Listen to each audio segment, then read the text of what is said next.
Welcome and good evening to all of our viewers to a Globespan 24x7 Monday night program.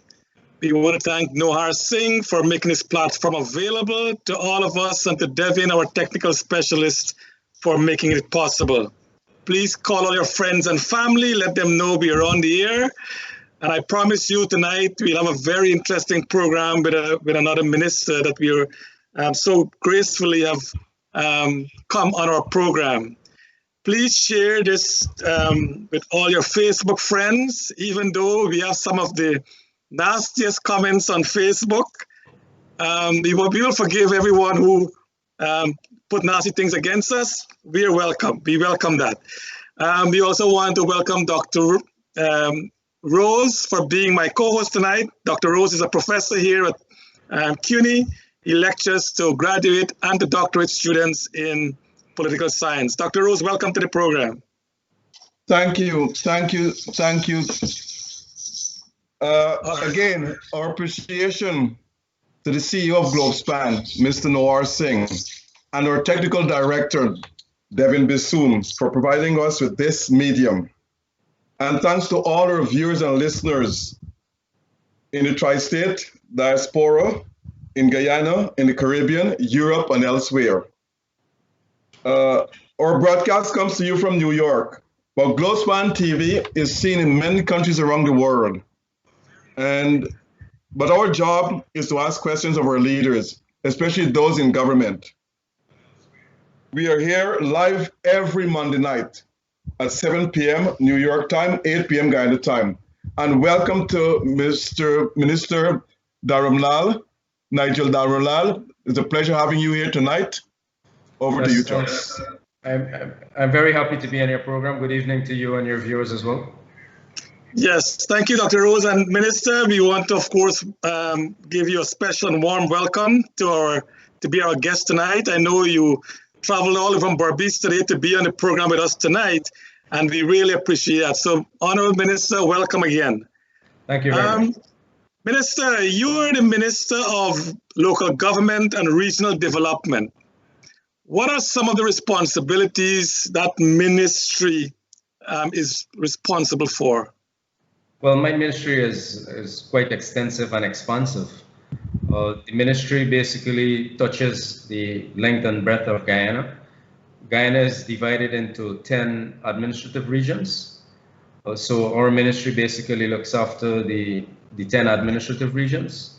Each region governed by a council and a regional administration. We also have 70 NDCs, or Neighborhood Democratic Councils. Groups of villages between 7 to 9 comprise an NDC area. We have 70 of those in Guyana as well. And we have 10 municipalities or towns, including the city of Georgetown. We also go beyond the structural institutions. And we have, insofar as I speak to you this evening, we have over 105 community development councils that we have also established across the country at this point in time.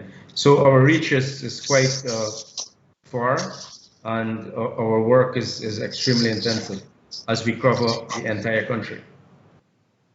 Is this a ministry? I know in the prior administration, that Ministry of Communities. Do you incorporate that into your ministry as well? More or less, yes. Basically, the names have changed. When we were in government prior to 2015 May, the ministry was referred to as the Ministry of Local Government and Regional Development. So we have reverted to that name after we took office, after Dr. Irfan Ali got sworn in on the 2nd of August of this year.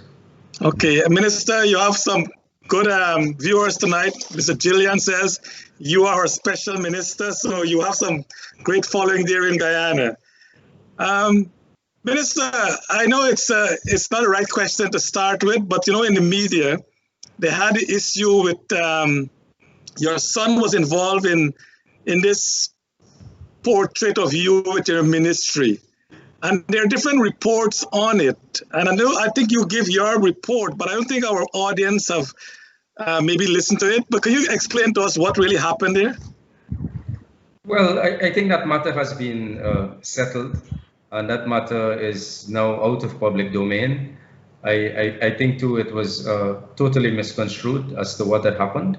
But insofar as if you want me to rehash what has happened, after the permanent secretary of the ministry was terminated, I don't recall the exact date, almost 2 months ago, the day after one of the opposition MPs published on their Facebook, and then that became a news item where a company purported to have been founded by my son when he was 15 years old. They had worked extensively with the Ministry of Communities at that time for across the number of years, and because he's my son, it became as though it was some relationship where I procured the services of my son to, or the company that he had founded or purported to have found, to print for 80,000 Guyana dollars portraits of myself. Portraits of myself are actually provided, or of ministers are provided by the Office of the President. And after I got wind of what has happened, because the procurement department basically went to different sets of entities to provide that service, and I decided that that should not happen, and the matter was closed. It was stopped, and there was no print done of me, and I think that's the end of the matter.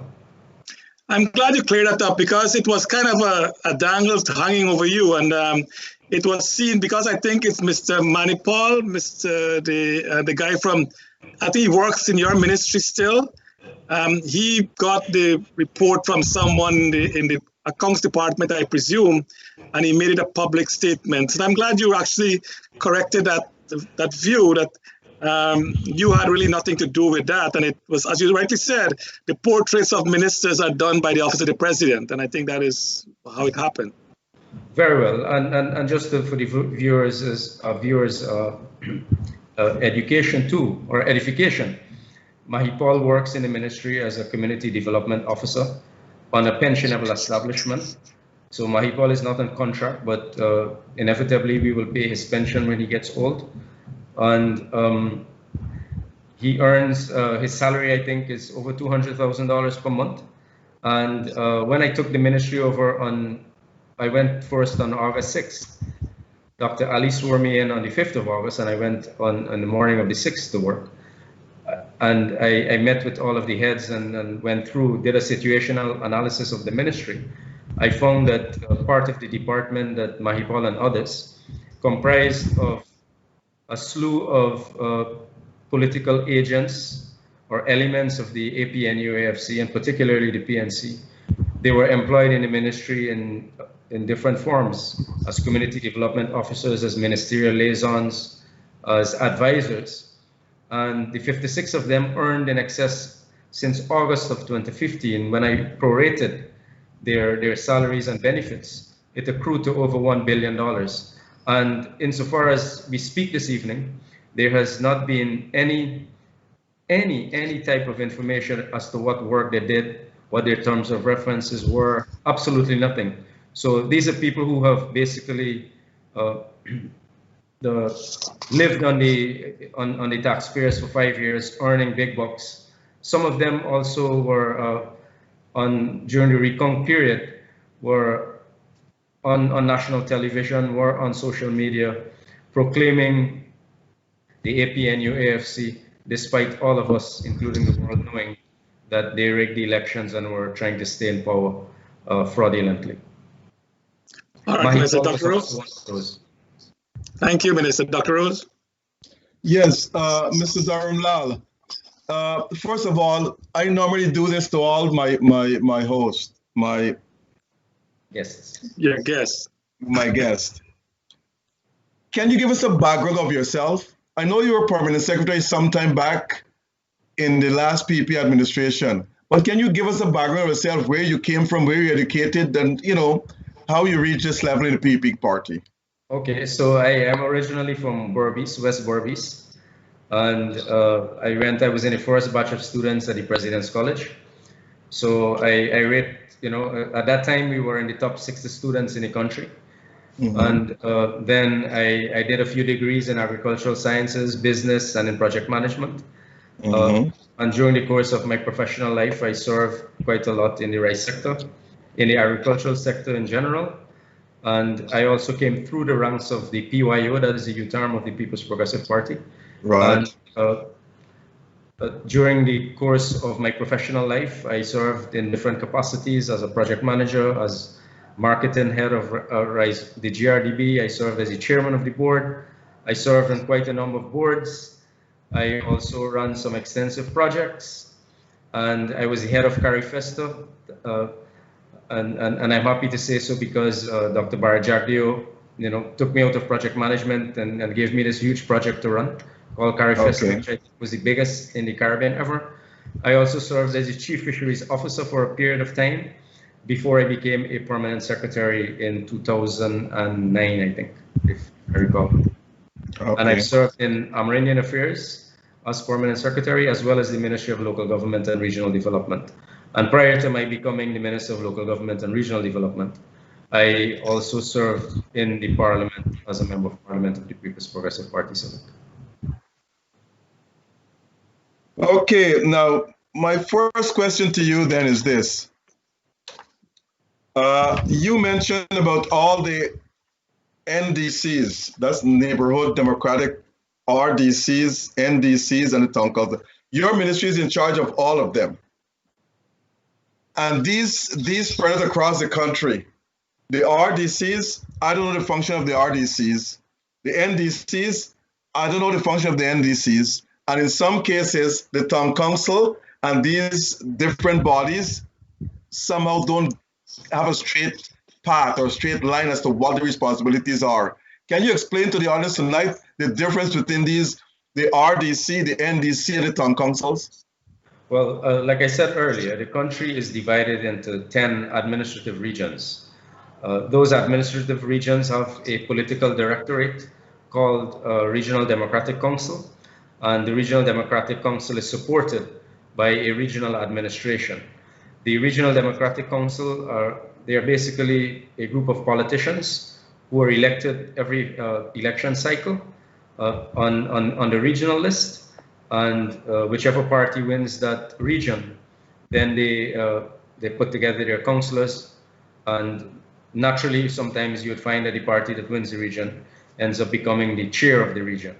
So in the case of us currently, the People's Progressive Party Civic, we are the RDC in regions 1, 2, 3, 5, 6, 9. Region 8, we have not yet had an RDC constituted.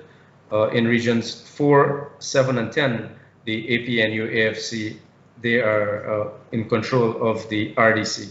The RDC oversees the implementation of projects, plans, programs of the different regions, but they are a function of the Ministry and the Minister of Local Government and Regional Development. Within within different regions, groups of villages of 7 to 9 comprise what we call Neighborhood Democratic Councils, or NDCs. So these 7 to 9 constituencies have different councillors too, and depending on the size of the NDC in terms of population, especially, we would the number of councillors would vary. And again, that is done on a party and a list system. And in the case of municipalities, every municipality, again, or town, is governed by a council, and that council also is the political directorate of each of those municipalities, and they're supported again by an administration. Similar to you have a cabinet of ministers, and you have a permanent secretary or permanent secretaries that run the ministries. So almost similar. You are one of the largest ministries in Guyana local government. You're in charge of the entire 10 region. And on top of that, you have regional development. What development plans, which is the region that you most focus on in terms of development as we speak? Well, the fortunate thing about our mandate, we have not discriminated against any region in terms of our main focus. As a matter of fact, His Excellency has mandated that we begin consultation and collaboration on regional economic and infrastructural development plans with a view to transforming every region based on their specific characteristics, based on their special features, also based on the resources within each region. So by and large, I think our mandate is across the regions, and it is in no way different from any other region. We focus on health, education. Every region has different similar programs of health, education, agriculture, public works, and of course the management of the regions. So, and based on the demographic of the region too, we have, especially in regions 1, 7, 8, and 9, what we refer to as hinterland regions. Those regions are supported primarily by the Ministry of Amerindian Affairs because they're comprised of many Amerindian villages. So we work in tandem as well with the Ministry of Amerindian Affairs where those regions are concerned. The Central Ministry, Health, Education, Agriculture, and Public Works, they also work hand in hand with our programs in those areas in the different regions. So investment in the different regions go based on a number of constraints. We have the issue of our lack of resources in terms of financial resources, especially. I don't want to go back in the history of why we are where we are, but except to say that we are living in a resource-constrained environment that was caused by poor leadership in the past, poor management of the country, and the task is ours, led by Dr. Irfan Ali, to ensure that every region, every village in every region gets support in the different areas of development. In Region 4, you have a hot issue in your hand. The chairman of Region 4, Mr. Daniel Sugrim, has scheduled a training session for newly installed councillors at a cost of more than $2 million. My question to you is this: are these regions independent on what to do with the money they receive? They just can take money and do whatever they want with it, or the money is set aside for specific projects? Well, I stood up in Parliament in September for more than a day and a half to defend the budget of every region, Region 4 included.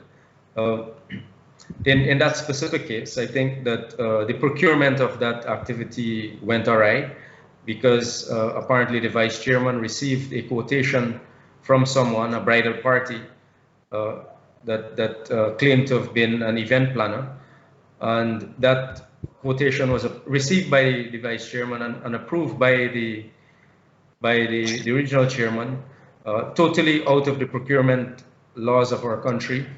And so I just want to state that very clearly. That was illegal, unlawful, totally uncalled for. So it was a multi-million-dollar exercise, which I believe that was basically a payout to someone.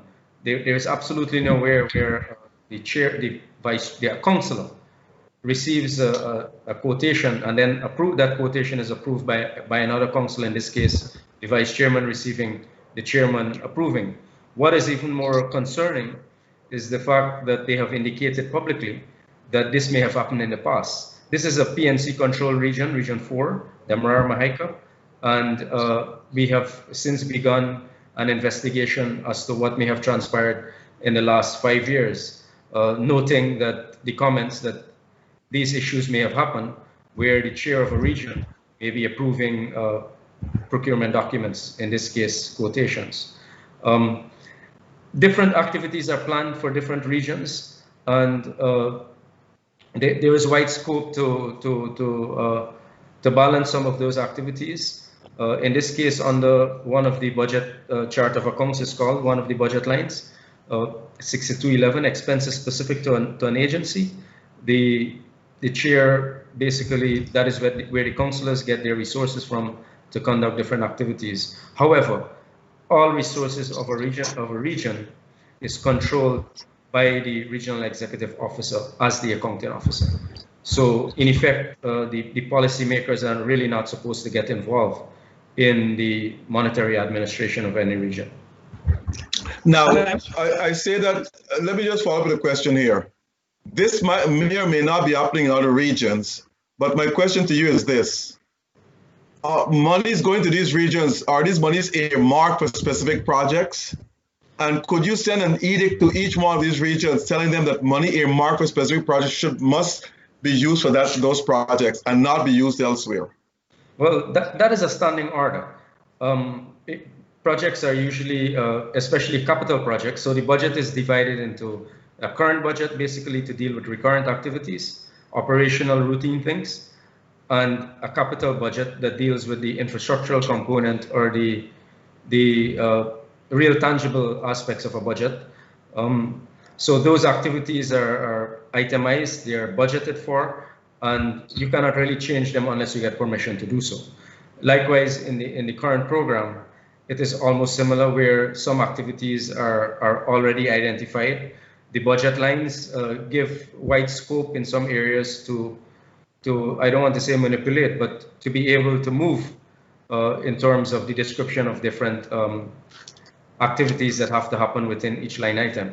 So leadership training is something that is necessary and has to happen. Leadership, governance especially, is very fluid, is very dynamic.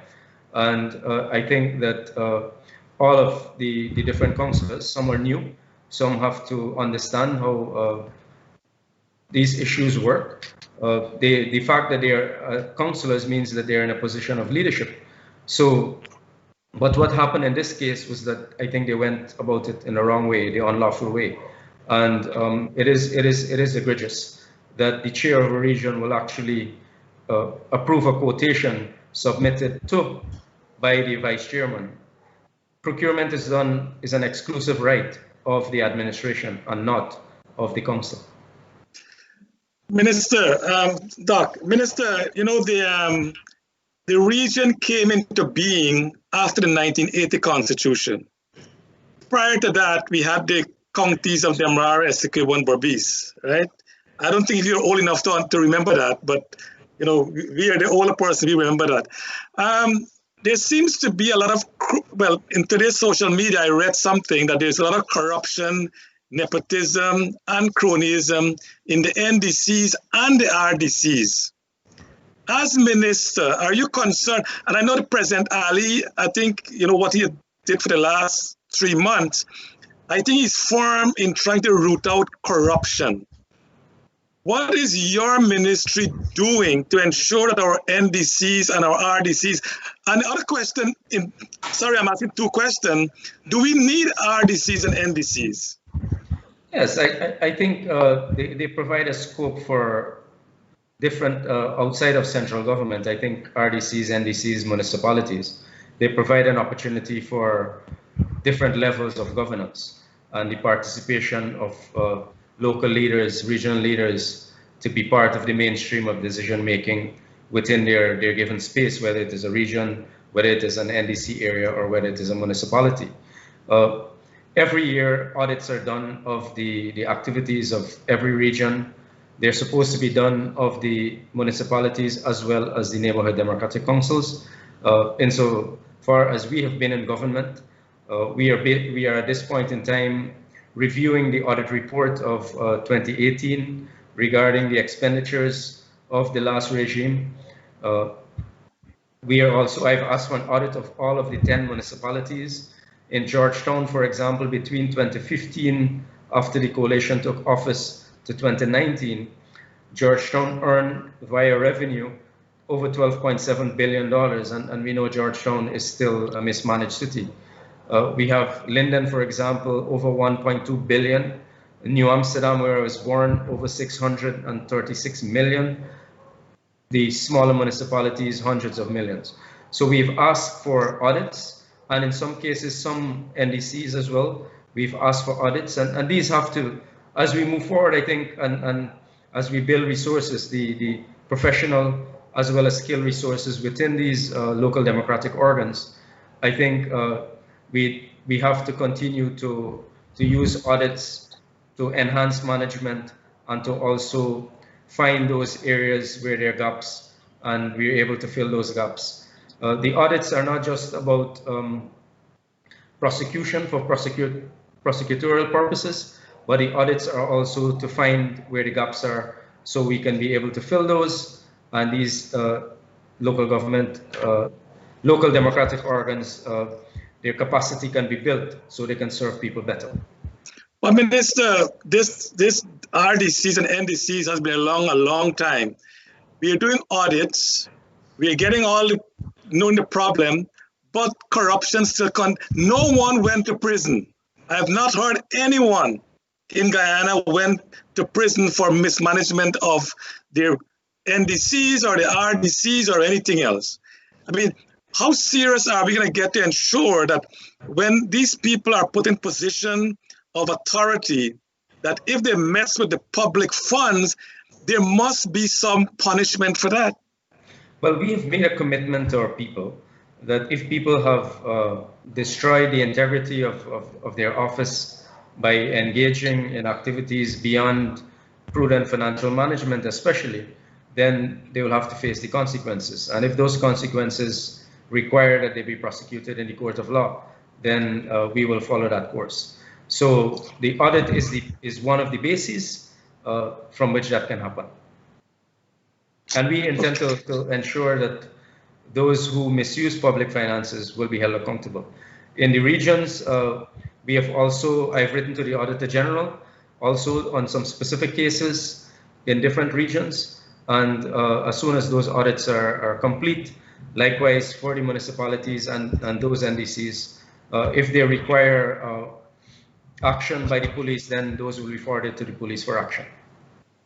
Yeah, Minister, I really hope that, and I think President Ali meant well what he's been doing. As I said, I think it gives us great hope that things will change.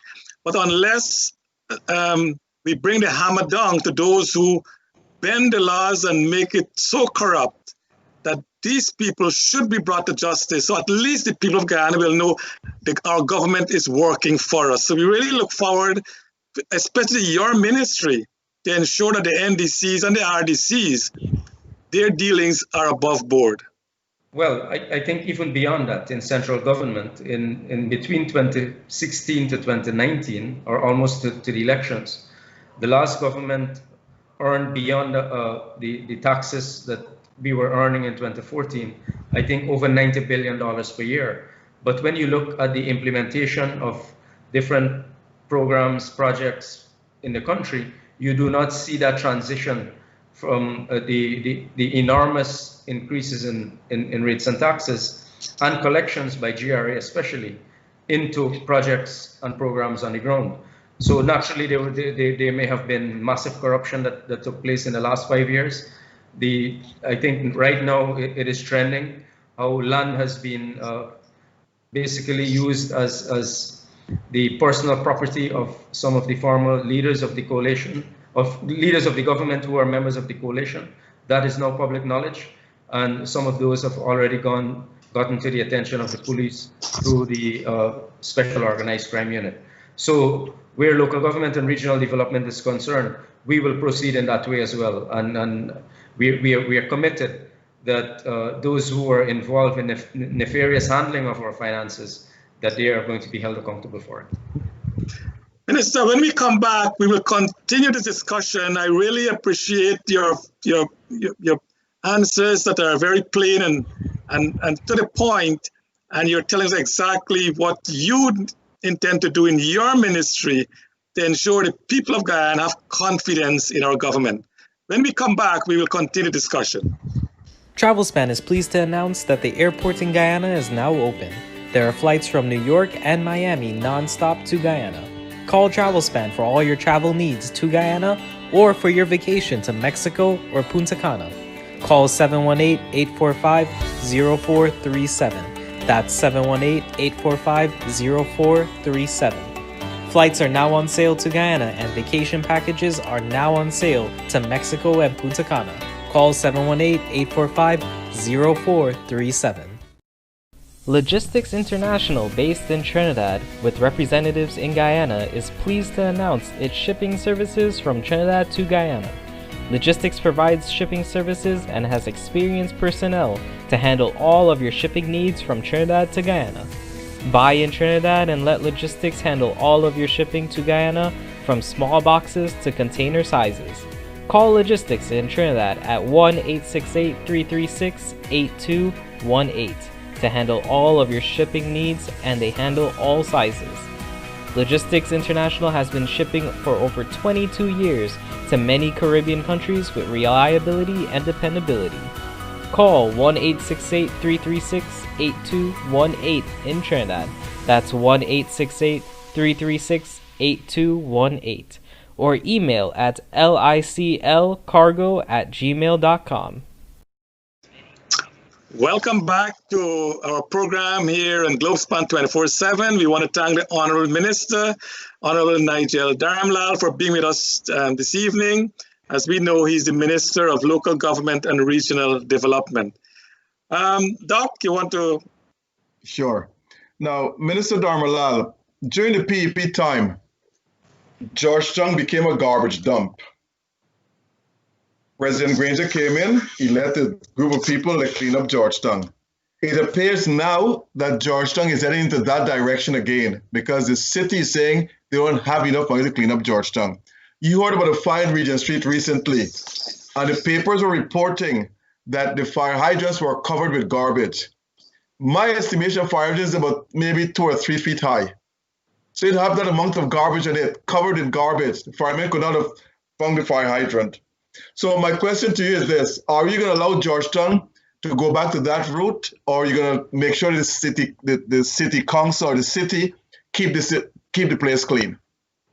So I want to state something very unequivocally clear, and that is to clear up an issue which I think has basically been led astray in terms of the understanding of Georgetown and how the different towns operate. Georgetown, since independence, has always been run by a PNC council, has always been run an extreme majority too. So it is not a simple majority, quote unquote. Georgetown has always been run by a PNC council. So I want to distinguish between central government and local government, in this case, Georgetown. Georgetown, these are body corporates almost, these councils. So they raise their own funding from rate collection especially. They're supposed to spend it wisely in different aspects of the city, including solid waste management, in this case, garbage collection and disposal. They have not done so for as long as I could remember, even up until now. This is a primary responsibility of the city council.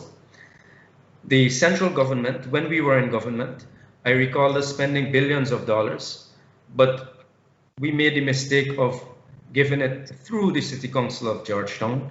And I think that the City Council of Georgetown does not have an affinity to managing money very well.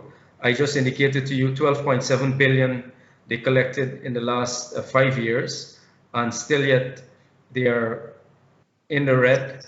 The mayor has written to me already about requiring support from government. We provide an annual subvention to the city, as we do to all other municipalities. The infrastructure of the city, basically the public infrastructure system, is done by the central government. And this started since the PPPC was in government prior to 2015. What Granger did, and we also have some investigations of what happened in the city as a result of the participation of central government in the last 5 years. Hundreds of millions of dollars were pumped into the city, and there is nothing to show for it.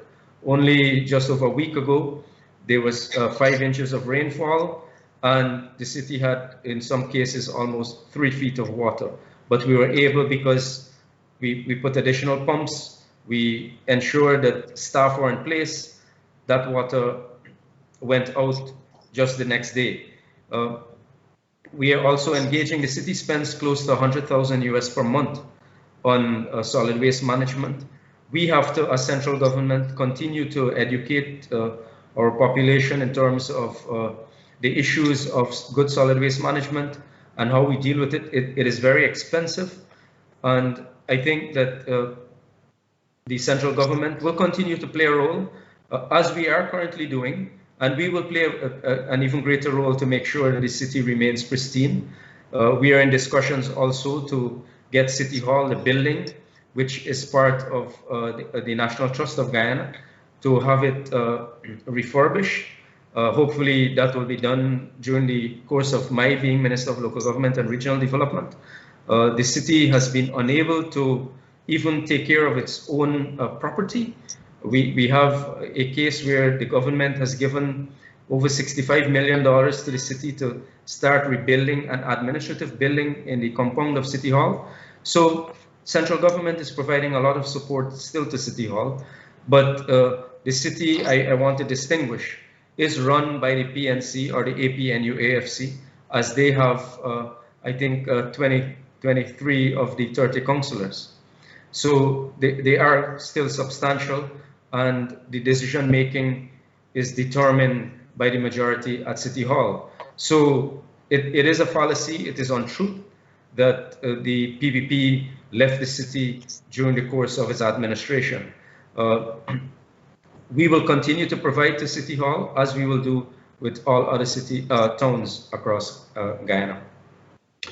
It is my understanding, and I stand corrected on this one, that the city is not authorized to raise taxes on residents. Is that true?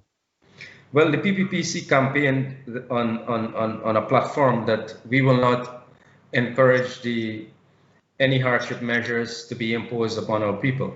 And one of those hardship measures would be any increase in rates and taxes. So we do not subscribe to it, but I do not think that the issue of increasing rates and taxes would actually solve the problem of money in the city, or money in any NDC, or money in any other municipality. City Hall, for example, I've gone through their books, and they have some arrears of over $143 billion across many years, maybe a few decades. The total arrears is about $150 billion. The current arrears would be about just over $6.8 billion.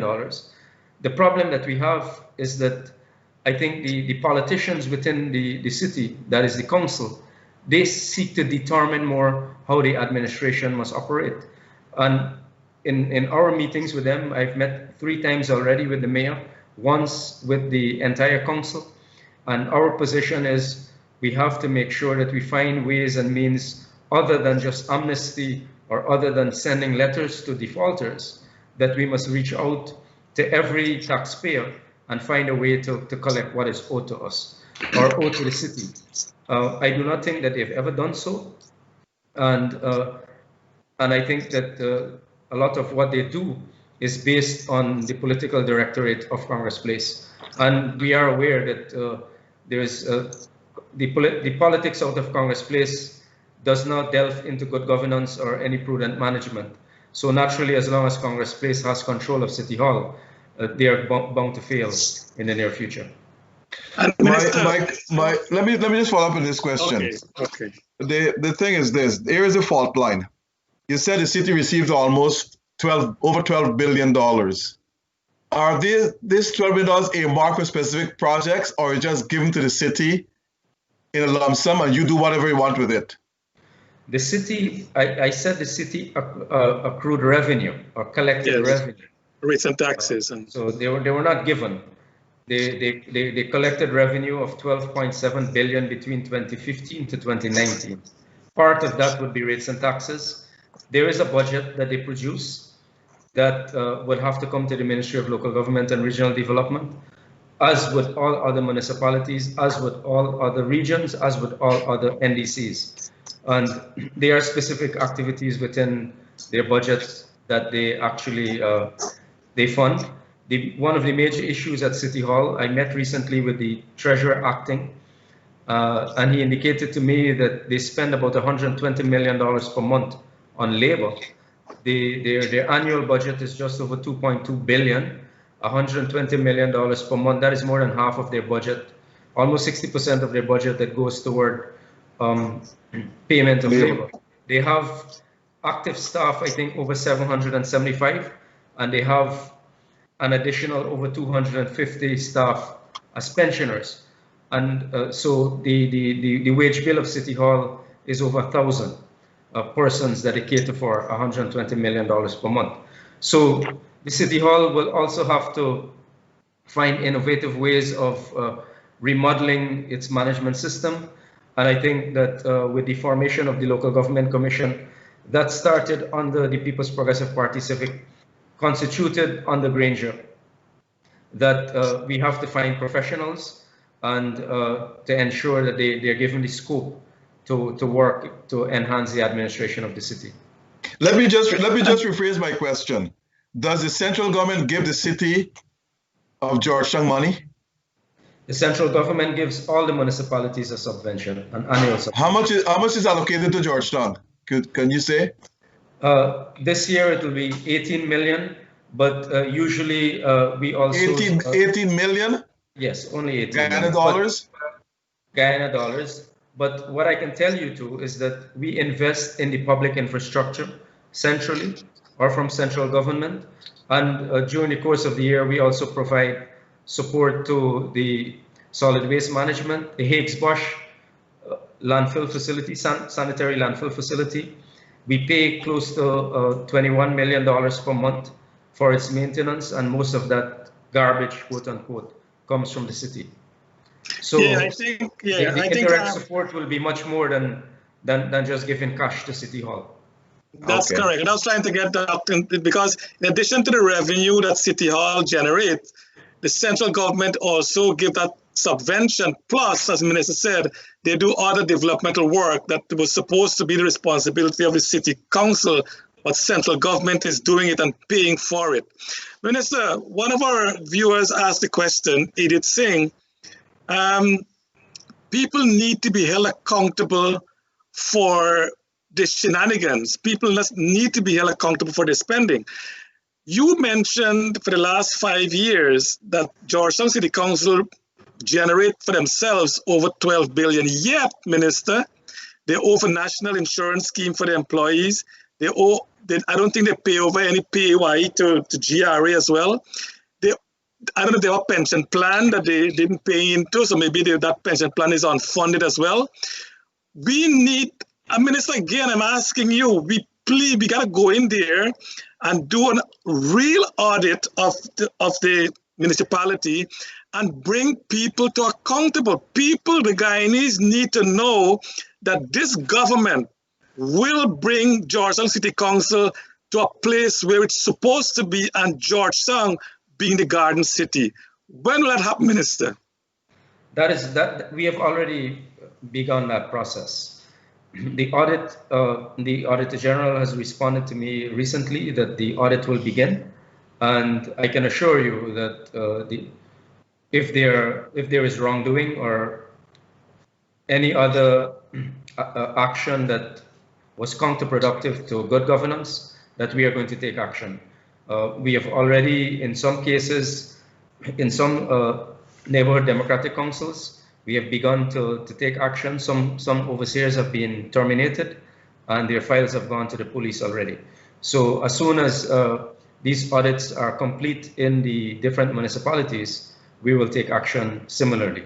And I can assure the residents of Georgetown that as soon as the information becomes available to us, we will hand it over to the police. And Minister, and again, I don't again put all the blame in City Council for the flooding, because the citizens of Georgetown are the ones contributing to that. When they get their cans and they open their cans and the garbage, they throw it in the trenches and the drains. That will go nowhere. That will block the drains when the rain fall. So the people of Georgetown need to at least again be educated. I think what they're doing, they're contributing to the problem of the City Council. They have their problems. City Council have a humongous problem, but the people that they serve also contribute significantly to that problem. Is there an education program to reach out to the communities to let them know? And also in place, Minister, if they breach the law, they must be charged. So if someone throws their garbage on the street or in a trench, they must be charged. And when they have to pay a fine, and a huge fine. Hopefully that will stop. Yes, there are laws actually that govern all of what you just said, and I think it has to do with the will to get things done. And I think the citizens of Georgetown, across the country, as a matter of fact, can be rest assured that we have the will to get things done. In this year's budget, despite us having a very short window of October to December, we have set aside resources to engage our citizens, including in Georgetown, on the whole issue of solid waste management, which is really the fancy term of saying garbage.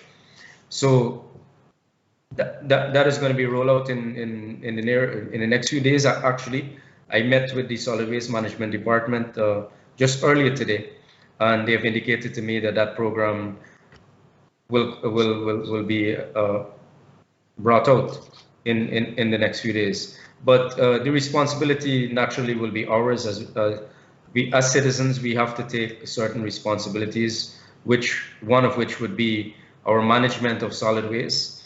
We have to stop littering. And I think that across governments we have been working on this. The issue still persists, but I think too that the infrastructure of the city, outside of just garbage, the infrastructure of the city has to be enhanced.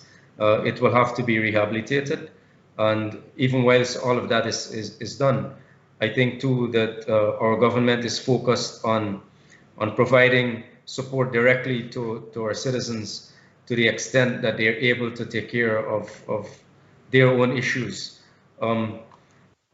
As we speak right now, the Ministry of Public Works, they have already begun working on different streets and roads in Georgetown. The Ministry of Agriculture, the President at his first cabinet meeting established an interministerial task force on Georgetown, inclusive of myself, the Minister of Agriculture, Public Works, and Home Affairs. And we've been able to meet, and we basically have a plan that we're rolling out at this point in time. So I think in the near future, things are going to look up for Georgetown, and we look forward to the cooperation of the citizens to get it done. And Minister, the elected officials within the city and of course the region, if you can recall in the last administration with the APNU AFC, there's not a problem in Region 5, for instance, where the chairperson, the REO was walking out of meetings and not going to meetings. There seems to be a lot of personality issues rather than, policy problem issues. We all look at European supporter, European peace supporter. That seems to be more important than the policy objective of the ministry or of the region or of the municipality or wherever it is. What strategy you have in mind to ensure that we can have that collaborative effort, taking out this personality issue, to ensure that the city council, the region, everything works with the ministry, with your ministry, to get things done, and let that ego that these guys have, let it subside a little and let it work towards the achievement of the objectives, whether it's the region or the municipality? Well, His Excellency has given us a mandate, and part of that mandate requires two important elements. One, respect, and two, listening. And I myself, as Minister of Local Government and Regional Development, if you were to include today's activities where I went on the west bank of Berbice in Rosignol, I would have done 107 meetings, community meetings, since I became a minister. My colleague Anand Prasad has done quite a few dozen as well, and likewise other ministers of government.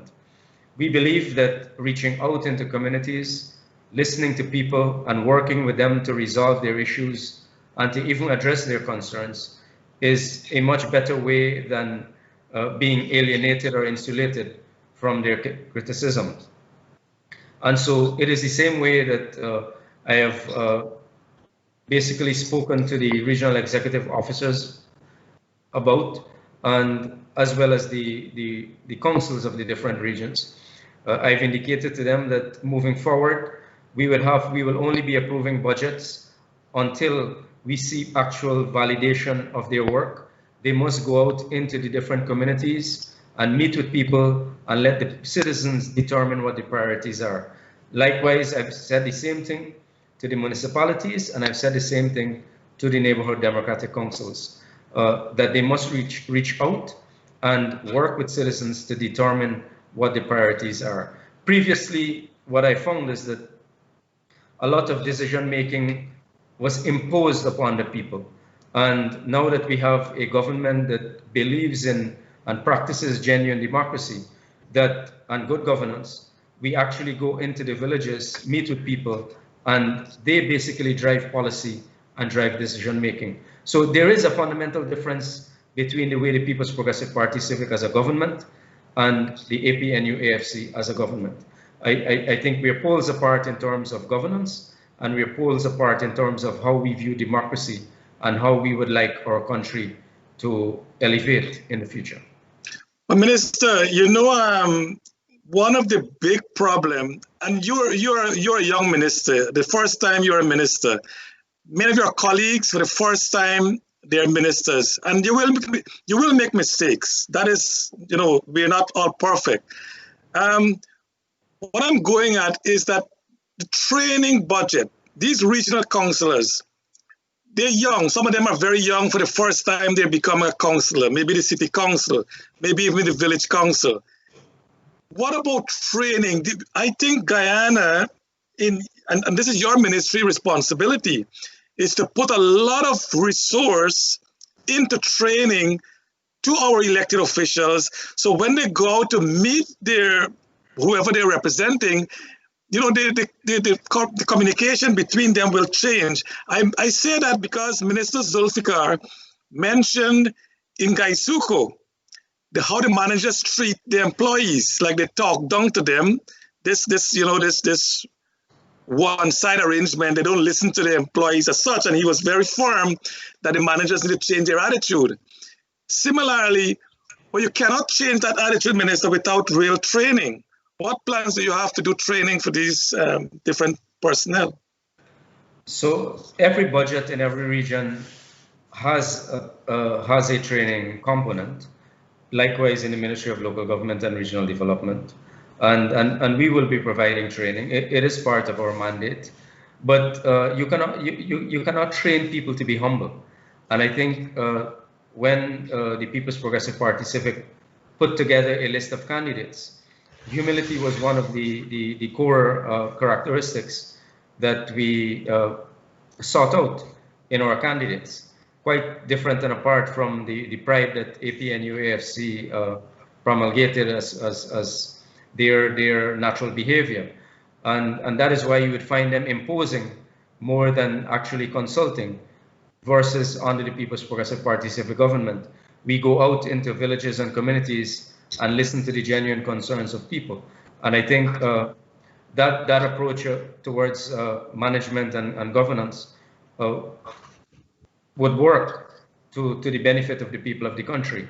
There is absolutely no way that imposing values on people has ever worked. It would never work. And I think, having recognized that, we have done the switch, which is to work from the bottom up. And I think it has served us incredibly well so far. The feedback that we've received across the country in all of our meetings, in all of our contacts, all of our ministers, led by His Excellency the President, all of us are out in the fields day in, day out, reaching out to persons, very accessible, and I think that that is helping. In many cases, some persons basically want a leader to listen to them. That is all that they require, and I think we have that opportunity to serve, and we've been able to do so by ensuring that we are available and accessible at all times. And I think, Minister, the President has been listening to Dr. Rose. Dr. Rose has been telling about the outreach, and I think he have you guys every week going out all over the country, even the President himself. Minister, when we come back, we want to continue discussion and to talk a little about the vision and the mission of your ministry and the core values as we continue this program. So, Minister, thank you so much again for being so candid in your answers to us. We'll be back shortly. Globespan 24x7 continues its efforts to serve the communities. The platform provides for all sides to air their views and discuss solutions. Viewers in Guyana and across the world are participating in these discussions. Globespan's platform offers Guyanese an opportunity to express their concerns and discuss solutions in the political realm, thereby addressing the polarized situation. Discussions also include social ills, such as alcoholism, domestic violence, and suicides that have been plaguing the people. The Globespan 24x7 platform connects the diaspora and the world with Guyana. So become a supporter of Globespan 24x7 today by clicking the badge icon on the lower right side of your screen. For only $10 a month, you will be a supporter of Globespan 24x7 initiative and have a badge displayed on your Facebook profile. Help us to continue to serve the communities. Cannot travel due to COVID? Then treat yourself or your loved one with a gift. Purchase it online, then let TravelSpan Shop and Ship take care of the rest. TravelSpan is now offering a shop and ship program to Guyana and Trinidad. Cheap rates plus tracking and multiple offices in Georgetown, West Coast Demerara, and Berbice to take care of your package. Treat yourself and ship your Christmas gifts early this year. In Guyana, 227-1701, and in New York, call 347-238-2201. That's 227-1701. And in New York, 347-238-2201. Let TravelSpan and Globespan take care of your online shopping and shipping. Welcome back to our program as we continue discussion with the Honorable Nigel Dharamlall, the Minister of Local Government and Regional Development. Again, we want to encourage our viewers out there. Please, if you're booking your flights to Guyana, you know the airport is open. Book it through TravelSpan, so they will get a commission on their ticket. And we'll ask the Minister also, Minister, for your ministry. If you can give TravelSpan some business, that'd be great. So that they can get some commission to help in this program. And we want to also thank those viewers who are contributing to the program with your $5, your $10 a month. It goes a long way. So thank you so much again. Minister, again, thank you so much for being with us for this last hour. In our last segment, there's a lot more to discuss. But before Dr. Rose, come on, how is your minister within the ministry? How is he doing? Oh, yes, Anand Prasad, the minister, he's my colleague, and he is doing fantastically as well. He's been traveling. The areas that I can go, he will go. So we basically share our responsibilities, we share the work. And insofar as I'm aware, he is on top of his game. And the feedback as well that we have received, Minister Anand Prasad is very much involved in what happens at the ministry.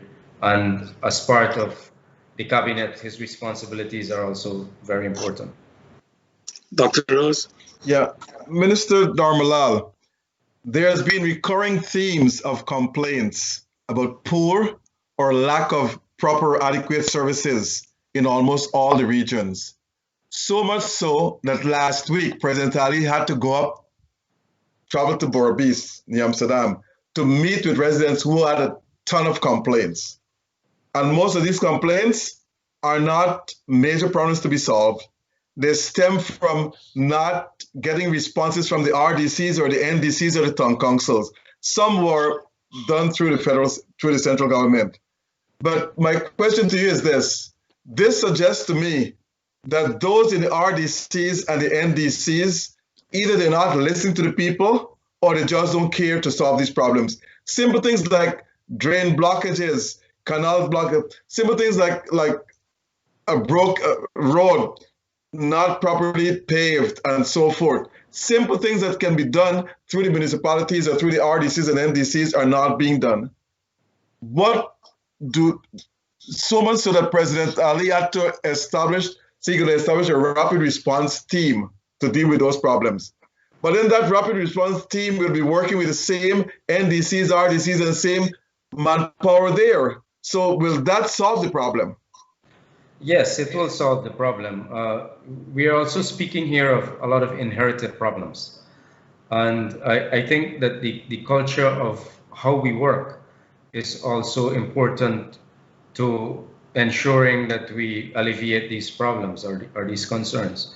And as part of the operations of the Ministry of Local Government and Regional Development, we in project management, there is a difference between addressing an issue and solving a problem. And what has happened before was basically problem solving. Problem solving happens after something has, the problem actually occurred. And so that is what you find is happening right now. In the last 3 months, we have basically tried to refocus that mindset where we preempt issues or we preempt concerns of people and start addressing them before they become problems. So that will take a few months to bed in, and that culture of work will have to change from problem solving to addressing issues. And in the next few months, you're going to see a much better relationship in terms of the services government provide, as well as the responses we get from, or the feedback we get on the impact those services have on our citizens. So many of the issues that we have, we're only a government that really came into office on August 2nd when Dr. Ali was sworn in. We inherited a country, and I don't want to go back over the history of it. Many of you are still aware of what happened, and a lot of resources were expended. We had trillions of dollars in budgetary allocations over the last 5 years, but we do not have that meaningful impact, the valued impact in our villages. So, and that could have occurred as a result of massive corruption in the last 5 years. So monies were spent, but there was no work done. And I think the last government had a grand plan to propagandize the work that they did without actually doing quite a lot of work. So a lot of the problems that you find now are inherited problems that we have to fix, and fixing those problems are what we're doing. Okay. As the Minister of Local Government, you are responsible for local government elections. Now, President Ali says there will be no local government elections next year unless GCOM is reformed. Vice President Jagdar was more crude. He says there will be no local government elections unless those criminals are removed from GCOM. Now, the election scheduled for next year, can those people be removed before time so that we can have the election scheduled as promised? Because we don't want to go back to the PP era where we never had elections for almost 20 plus years. So why, I know your ministry is not in control of GCOM, but can you make certain proposals to the government that local government elections must be held as scheduled next year, and we must move apace to get rid of those so-called people who try to, they say, rig the elections?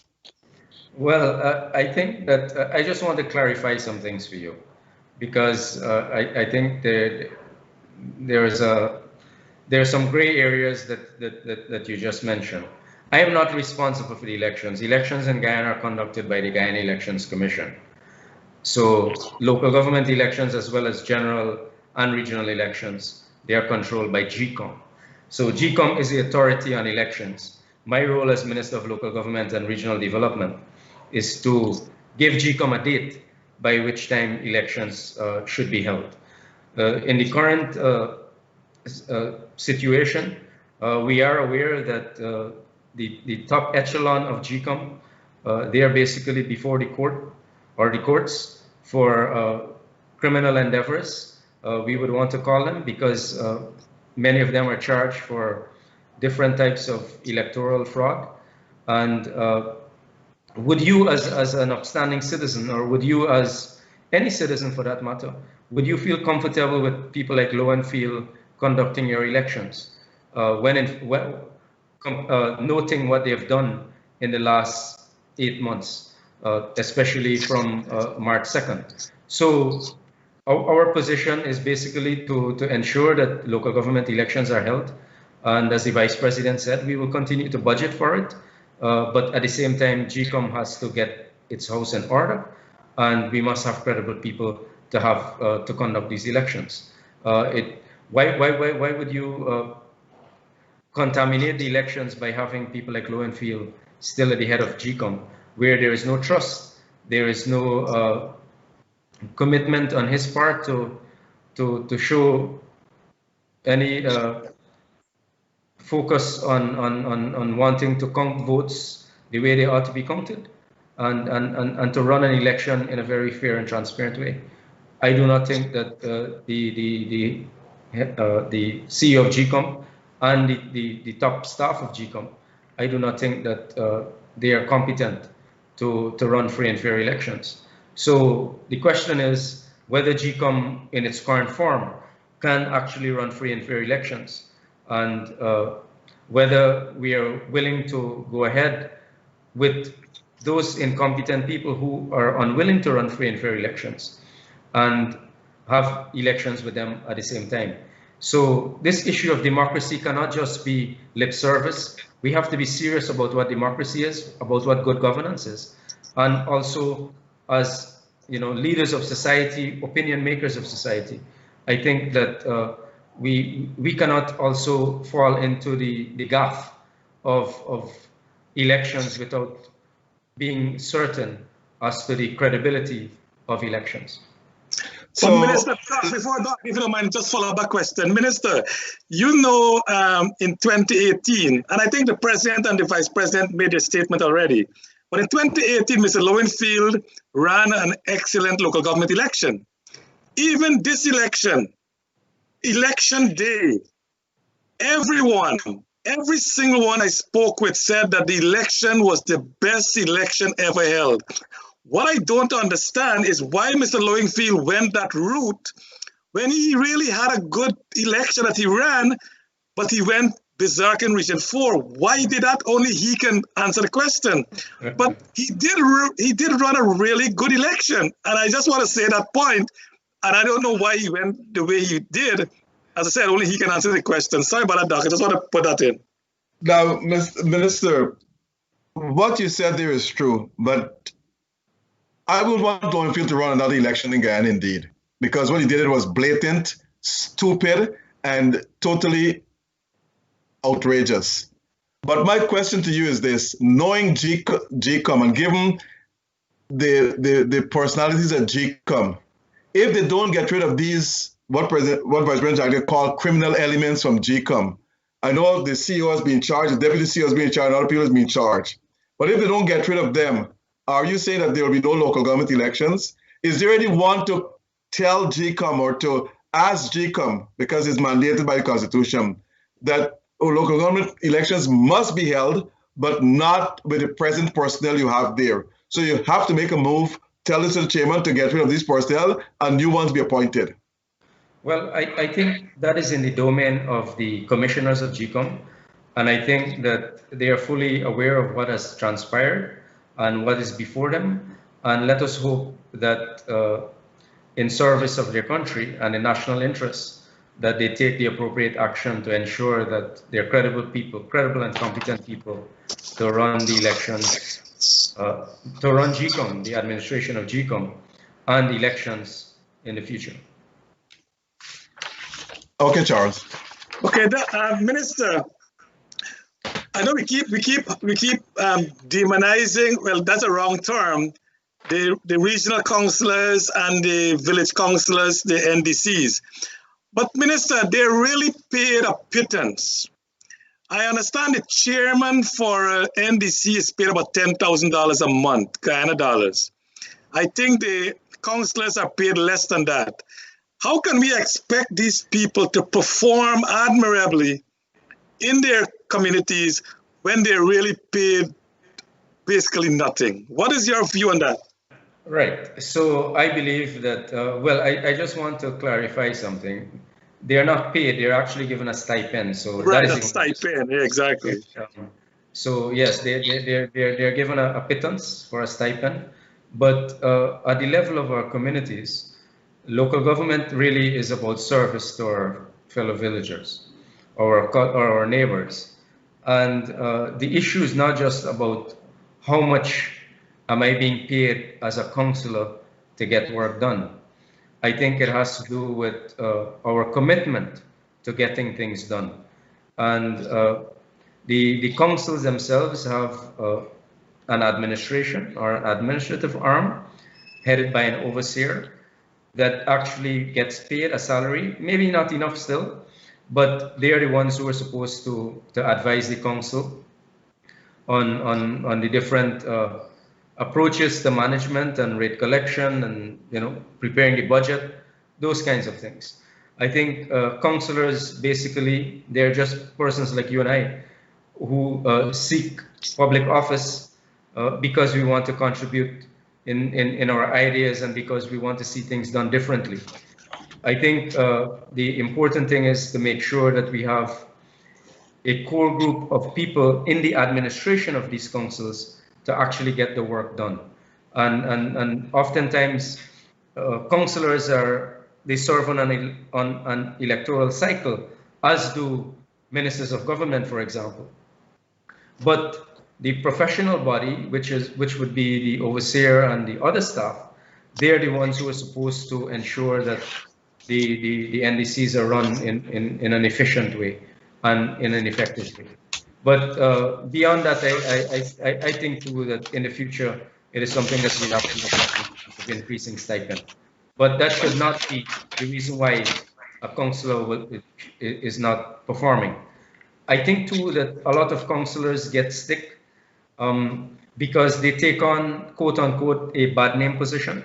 And the very people that vote for them sometimes in just a few weeks after would be the very persons to criticize them. If the water is not flowing as quickly as it should in some of our drains, if the grass is more than an inch beyond what it's supposed to have been, those kinds of things the councillors get blamed for. And many times I think councillors get blamed unnecessarily. But it is part of the turf.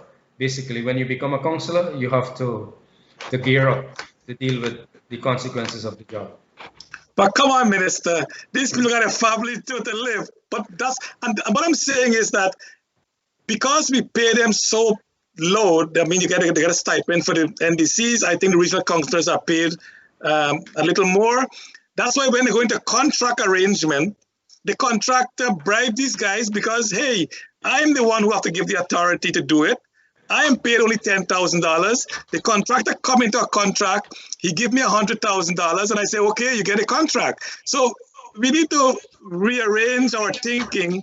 And my suggestion to you, Minister, is maybe expand the NDCs to encapsulate a bigger area so that the revenue, the taxes and whatever within it can pay the councillors even more, so not putting too much pressure on central government to do all those payments. And maybe there's a revenue sharing agreement the central government can do with the region or with I mean, there's so many things you can do to encourage NDCs and regions to go after business, to come in their communities so they can share part of that revenue to generate, to help their own people. I don't know if that is something that your ministry is looking at.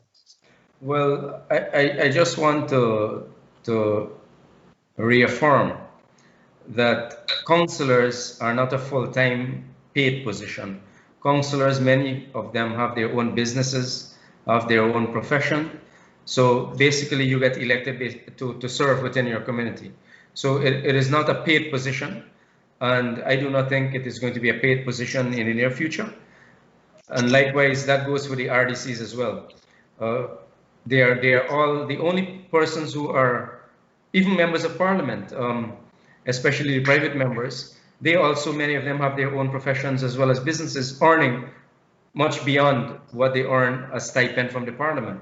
So I just wish to make that known, that councillors are not a full-time position that they hold, and they're allowed to have their own jobs and so forth.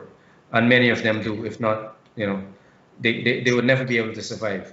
I think moving forward, we have to find different ways of restructuring the way we do business in our country.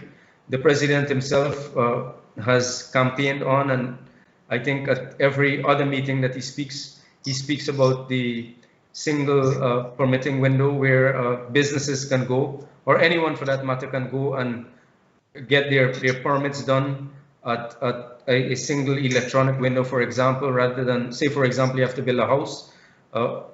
You have to go to different agencies to get a permit, and by that time it takes 6 months to a year in some cases, even to establish businesses. And I think it is a high point of the president's vision to ensure that these bottlenecks are removed, these obstacles are removed, and processing a permit can be something in a matter of days as long as you have all of your documentation in order. So we would have to look at different ways and means of having councils restructure their way of work. And I think when that happens, when efficiencies are built in their management, I think we're going to see much better performance from our councils. And maybe the councillors would not get as much criticisms as they're currently having. Minister, I just want to say that I just want to be an adjoining to what my colleague Charles has just mentioned. Not only councillors are given a stipend. There are 9 mayors, I think, in Guyana, 9 municipalities, and I think only 2 of the mayors are being paid, the one in Georgetown and the one in Amsterdam.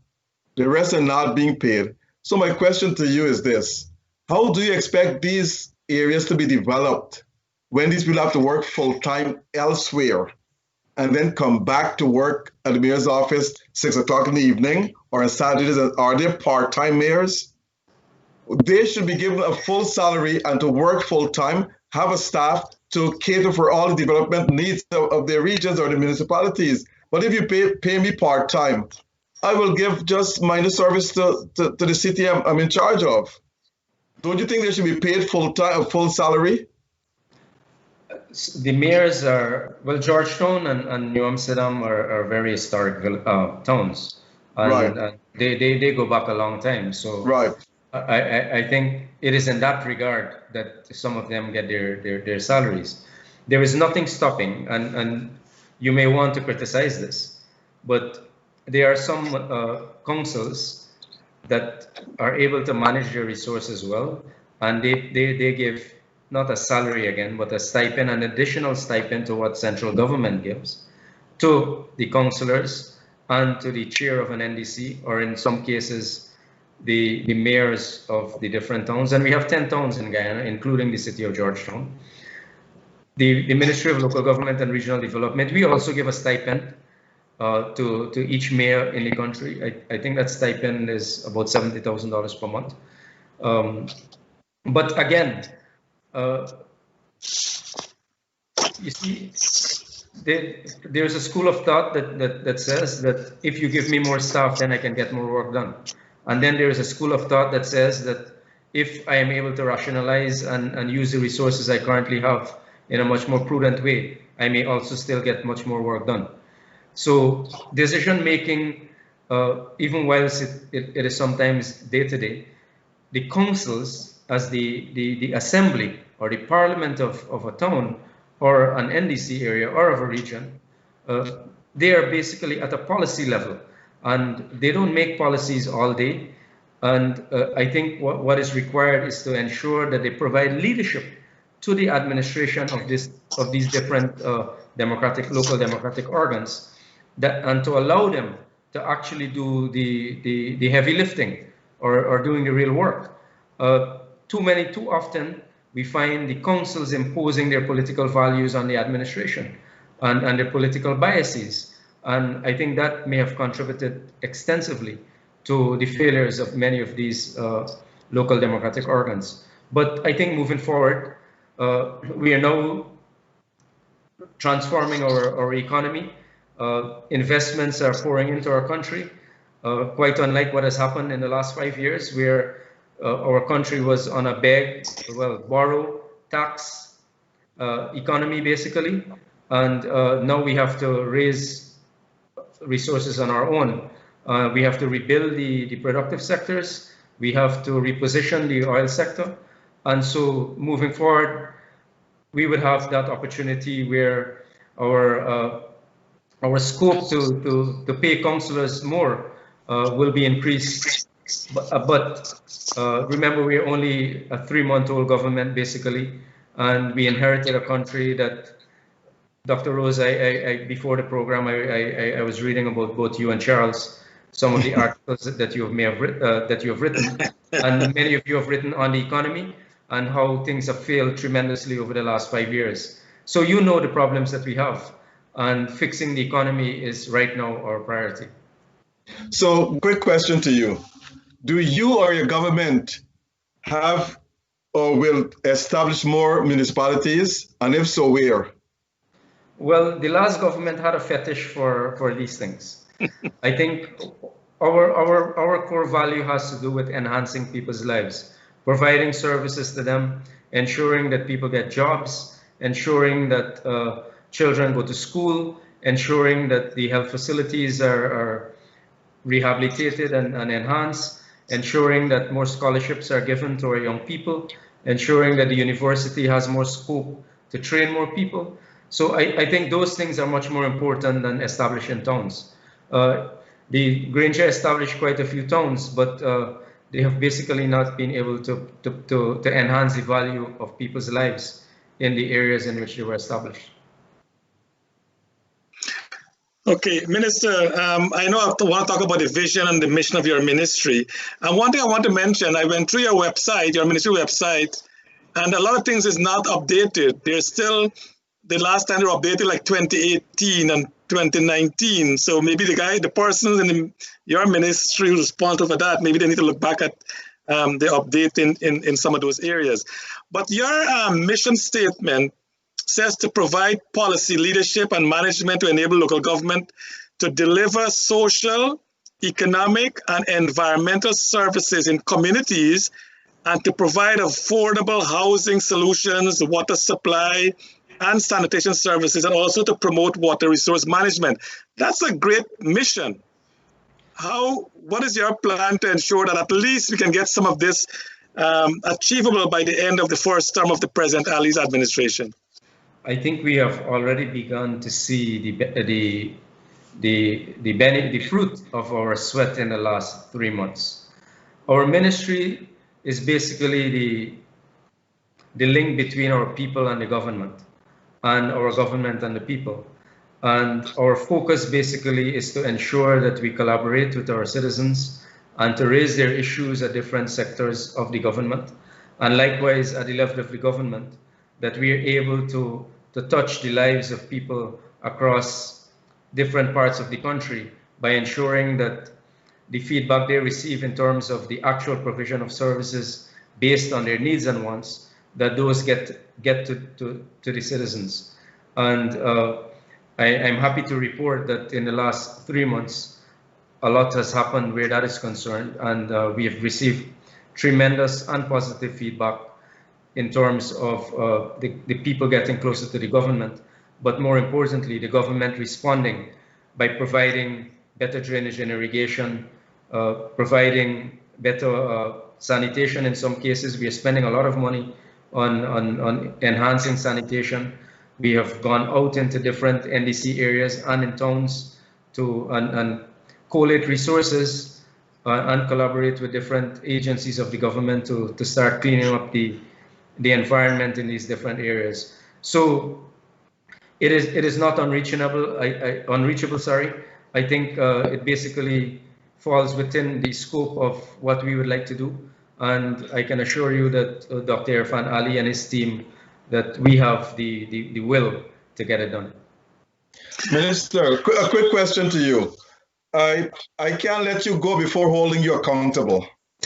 Now, I want you to say here and now that the people who are experiencing problems in their municipalities, in their districts, are you prepared to solve these people's problems? Well, that is part of my job, and that is what we have been doing. And in due course, we will start addressing issues even before it gets to a problematic stage. But insofar as the last 3 months have gone, we have been doing a lot of problem solving. And we have gone across every single community in Guyana at this point in time. Myself and my colleagues in the cabinet, His Excellency the President, the Prime Minister, and the Vice President, and other members of Parliament and agency heads. We have been out in the country and we are problem solving, and people are benefiting from our presence in the field. Have you been to Oriala? Have you been to Oriala? My other colleagues have gone to Oriala, but in due course I will go too, yes. Okay. Minister, we are coming to program time, but I want to ask you this one question before we close. There seems to be a little issue raising up in the city hall with the appointment, I think with the town clerk and the treasurer or something, and you're in court now, or they took you to court because you want to block their appointment? How is that going? The Local Government Commission has sole authority on, and the Local Government Commission was, it came out of the Constitution, but it has statutory and not constitutional, a constitutional mandate at this point in time. It has a statutory mandate. It has sole responsibility to recruit, basically to hire and to fire within the local democratic organs. In this case, the NDCs and the municipalities. In Georgetown's case, they went through a process of recruitment that was heavily tainted. I've seen the reports. Even the Local Government Commission procured a report, and the findings are quite damning. I think too that the persons who comprised the recruitment panel, those persons were heavily compromised, one of which was Vincent Alexander, as you're aware. The Local Government Commission, in their last meeting, just before they were dissolved, or their life, sorry, came to an end on the 22nd of October, they rejected the proposals in terms of who had to be recruited at City Hall. And so I guess at the next reconstituted Local Government Commission, that issue will be dealt with. So the City Hall, led by the mayor, they were trying to impose persons into these positions onto City Hall. That is illegal, that is unlawful and illegitimate. And so I don't think that there is any good case for City Hall at this point in time. They are seeking to impose party hacks into these positions. And we are aware who these people are. They're all heavily associated with Congress Place.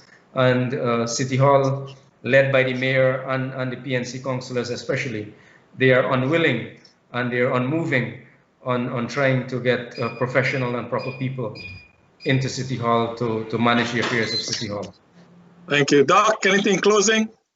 No, Mr. Minister, I'd like to thank you very much for coming. I placed that phone call to you and you were gracious enough to accept it and to accept our invitation. And I think you did an excellent job in clarifying some of the things, some of the myths that are out there, in my opinion, and you're always welcome to come back.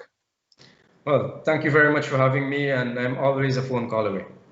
Okay. And Minister, it was indeed a great pleasure to have you. We thank you so much for accepting the invitation. Your answer has been eloquent. You've been very candid in your response. I think President Ali made a really great decision in appointing you the minister.